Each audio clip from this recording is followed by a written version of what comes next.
त्यावर अमिताभ यांनी हरिवंशराय बच्चन येथे विकास कोगावले अखेर महाड पोलिसांना शरण आलेला आहे। महाडमधील मारहाण प्रकरणात विकास कोगावले शरण आलेला आहे।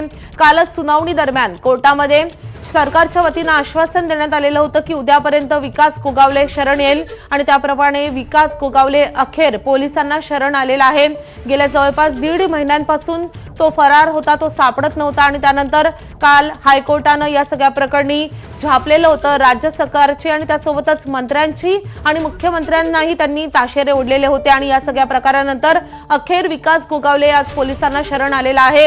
आता आज पुन्हा या सगळ्या प्रकरणी सुनावणी होणार आहे। आता या सुनावणी दरम्यान विकास कोगावले याला जामीन मिळतो का की त्याच्यावर आता पुढे कारवाई होते हे पाहणं महत्त्वाचं असेल। मात्र महाड पोलिसांना विकास कोगावले शरण आलेला आहे।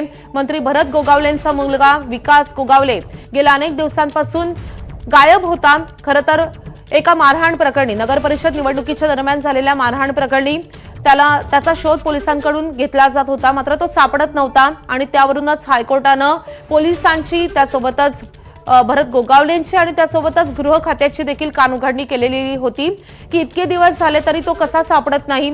एका मंत्र्याचा मुलगा असा मोकाट असतो आणि मंत्रिमंडळामध्ये असतात, असं कसं शक्य आहे, अशा स्वरूपाची कानउघाडणी हायकोर्टानं केलेली होती आणि त्यानंतर या सगळ्या ताशेऱ्यानंतर विकास कोगावले पोलिसांना शरण आलेला आहे।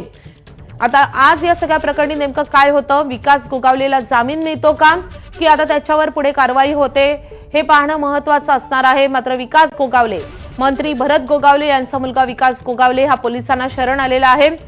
शिवसेनेकडनं मात्र असं सांगितलं जात होतं की जाणून बिचून भरत गोगावले यांच्या विरोधात हे षडयंत्र रचण्यात आलेलं आहे आणि त्यातूनच हे सगळं प्रकरण झालेलं आहे, असं स्पष्टीकरण शिवसेनेच्या पक्षाचे जे जिल्हा प्रमुख आहेत त्यांच्या मार्फत देण्यात आलेलं होतं। मात्र आता विकास कोगावले शरण आलेला आहे। तब्बल जवळपास 1.5 महिन्यानंतर तो शरण येतोय। नगर परिषद निवडणुकीच्या दरम्यान महाडमध्ये मारहाण झालेली होती। या मारहाण प्रकरणी विकास कोगावले याचा शोध पोलिसांकडून घेतला जात होता, मात्र तो सापडत नव्हता, मात्र आता तो शरण आलाय। आपले प्रतिनिधी गणेश महाप्रळकर आपल्या सोबत आहेत। गणेश, अखेर विकास कोगावले शरण आलाय।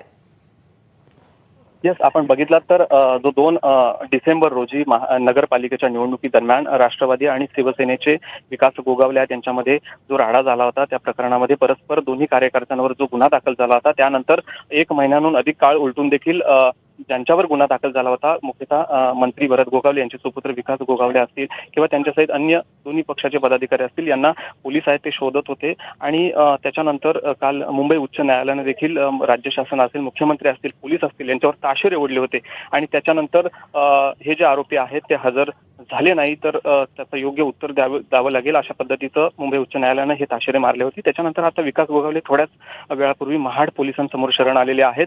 आता त्यांची त्या ठिकाणी चौकशी सुरू आहे। थोड्याच वेळात पोलीस विकास गोगावलेंना घेऊन आहेत ते कोर्टात हजर होणार आहेत। आपण बघितलं तर 1 महिन्याहून अधिक काळ उलटून गेला होता, तेव्हा देखील पोलिसांना हे जे आरोपी आहेत ते सापडत नव्हते। मात्र आज विकास गोगावले स्वतःहून उच्च न्यायालयाच्या आदेशानंतर महाड पोलीस ठाण्यात हजर झालेले आहेत। पोलीस आता त्यांची चौकशी करत आहेत। थोड्याच वेळात पोलीस आहेत ते त्यांना महाड पोलीस ठाण्यातून कोर्टात आहेत ते दाखल करणार आहेत। गणेश, आता पुढची कारवाई कशी केली जाईल? विकास कोगावलेला अटक केली जाणार का? खरं तर अटकपूर्व जामिनावर देखील आज सुनावणी होणार आहे, तर आज नेमकं काय होऊ शकतं, पुढे कारवाई कशी होईल? आपण बघितलं तर या प्रकरणानंतर विकास गोगावले किंवा त्यांच्यासोबत अन्य जे शिवसेनेचे काही पदाधिकारी आहेत त्यांनी सातत्यानं जामीन मिळावा यासाठी कोर्टामध्ये जो अर्ज आहे तो त्या ठिकाणी दाखल केला होता। मात्र